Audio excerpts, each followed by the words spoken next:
Izelle and Tatjana again. Hi. Yeah, we thought we'd give Edgar and Dirk just another morning off, aren't they lucky? Yes. So we went running, well, once again, and Izelle had this, like, she comes up with really great ideas when we do that. So the other day when we went, what did you say to me? Well, I just had a wonderful idea because I feel Tatjana is like my mentor, my dream interpreter, so nice. you name it. And I have dreams every now and again, and I just said, Tatjana, it would be so cool if you could teach other people how to interpret their dreams, or just how to do with their dreams, if they do have a dream, what to do with them. Yeah. Yes. And then we roped her in, and now she has to sit here too. Yes. And she was a bit like, "What? Not me! Like you do it." But this is great. So yeah, dreams. And it occurred to me, well, you know, with the corona, a lot of things have changed. But one thing that hasn't changed is that we're still sleeping and we're still dreaming. And I found that interesting. According to some research, even though we may not remember our dreams, every night we dream at least 1 to 2 hours, just full on dreaming. And for a long time I didn't realize that God actually used, like, that was years ago, I didn't realize God uses dreams to speak to us, but He does that in the Bible a fair bit. There are 21 dreams in the Bible that God uses to speak to people, believers and unbelievers. And I know that you often, especially recently, you've had quite a few dreams. Yeah, I guess I go through seasons where it feels like I don't dream, and then there's a few times that I kind of dream in a row. Yeah. But something that's... And often it even is on one topic or one theme, isn't it? Yeah, it's a bit stuck on something until, I guess, I've got a better understanding. Yeah. But one thing that's always happened to me is, not regularly, once in a blue moon I do get like what I feel is a warning dream, and it usually involves a snake. And it usually not scared me, but obviously I didn't like that types of dreams. But Tatjana just said one day to me, don't worry about it, God is just giving you this warning, so start praying into it. And when you pray into it, you will realize that it actually doesn't, like, it's not as bad as it seems. Or nothing bad will happen. Yeah, or nothing actually happens. So that's been a real encouragement to me. And when I do get a dream like that, I just now start praying into it there and then. Yeah, and there's like, there are warning dreams. There are different types of dreams, but there are warning dreams in the Bible. One is in the Old Testament, Abimelech. Now, he was, that's in Genesis 20, he was like not part of Israel, so he wasn't a Christian, he wasn't one of God's people. And God yet gave him a dream because Abraham and Sarah, they wanted to be on his land, and in order to do that, like, he sent Sarah and said, oh, she's my sister, and he sent her to the palace. And Abimelech, assuming she was the sister, was going to, be keen on her, and then God intervened in a dream and said, she's actually someone else's wife. Like, if you do anything with her, you're doing wrong. And the king didn't know that. I'll read you what God says to him.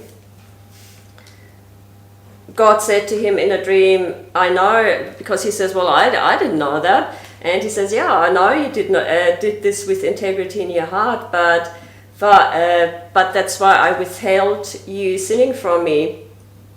Therefore, I did not let you touch her. So he basically says in the dream, like, don't touch her, send her back to Abraham, which he did. So that was a warning dream, because if he had touched Sarah, something would, God would have struck him down. But you've had a similar dream, and it can look a bit scary, but it really is just God pointing something out so we can do something about that. And for you, you said, like, you usually pray into it, and then, nothing bad happens. Mm-hmm. But do you have a specific example? Yeah, just one example I can think about is, I was just dreaming that me and Brand were in the same room, and I saw a snake, but it kind of looked more like a rubber snake or a pretend snake. But Brand actually rolled over the snake and the snake jumped up and grabbed him at the heel. And I jumped up and grabbed Brand out of the way, and the snake actually came for me but just missed me. So I just started praying protection for Brand and things like that. I really didn't know exactly what it meant.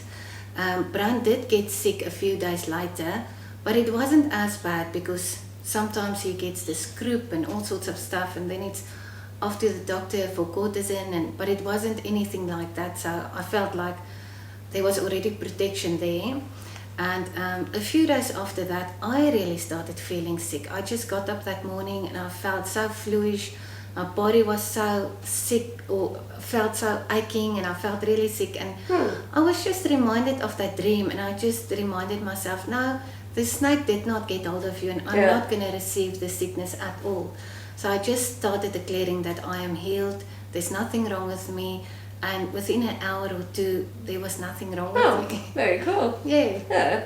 So it was the prayer that then prevented it. So well, I think so. Yeah. Because looking back now, when you kind of gave me that revelation to start praying into these dreams, I can look back now and yes, those things hasn't come to pass. Yeah. Where previously I look back and yes, things has happened. That I should have been praying into. And I found that too with some dreams. At first I was a bit like, oh, that's a horrible dream. But then realizing God gives it to you so you can actually pray against it. And then very often, like, you never see you never see anything bad happening. But with, interpreting this dream, did it make sense to you at the time? Or did you then know what it meant looking back? I wasn't sure what it meant. Yeah, I just felt like it's an attack from the enemy. Yeah. But I didn't know in which way it would come. Yeah. But when Brand got sick, I thought, well, it must be that. Yeah. But like I say, he didn't get as sick.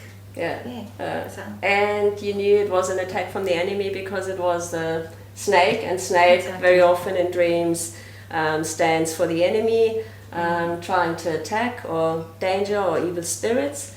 And then the heel, did you make any sense of the heel? I didn't really. I wasn't sure what that meant, but the snake grabbed Brand at the heel. Yeah. I mean, you can play around with it a bit. Heel is, I guess, like it's a little bit unprotected. Is from the back, so it's a bit sneaky. It's a sneaky attack, like being made sick. So generally, I think just before we finish off, one point in interpreting dreams, I mean, that was a fairly clear one. There was an attack, but with dreams, I think one thing that makes it a bit easier is if you focus on the main action.